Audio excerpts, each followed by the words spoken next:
BPL এর ফ্রাঞ্চাইজিদের ৩.৫ কোটি টাকা লাভের ভাগ দিচ্ছে বিসিবি।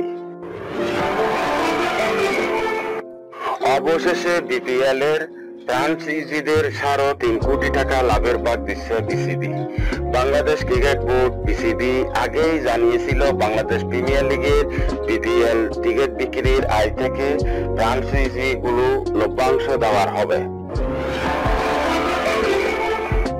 এবার জানা গেল গত বিপিএল এর অংশ নেওয়া ফ্রাঞ্চাইজিগুলোর মধ্যে ৩.৫৫ কোটি টাকা বন্টনের সিদ্ধান্ত নিয়েছে বিসিবি।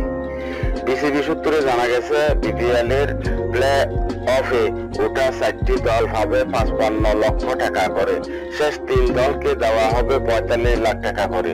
অর্থ বন্টনের প্রস্তাবনা চূড়ান্ত করে এখন অনুমোদনের জন্য বিসিবি সভাপতি সইয়ের অপেক্ষায়। বিসিবির এই অর্থ বন্টনের সত্য রয়েছে। বোর্ড সূত্রে জানা গেছে যেসব ফ্রাঞ্চাইজি নিজেদের খেলোয়াড়দের বকেয়া পরিশোধ করেছে শুধু তারাই বিসিবির কাছ থেকে এই টিকিট বিক্রির লভ্যাংশ গ্রহণ করতে পারবে।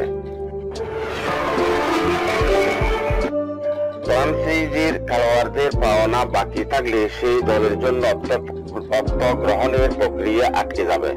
উল্লেখ্য, ক্রিকেটারদের বকেয়া পুরোপুরি পরিশোধ না করায় গত বিপিএল এর রানার্স আপ দল চিটাগং কিংসের প্রাইজ মানিও আটকে রেখেছে BCB. Shamim, premier sport desk.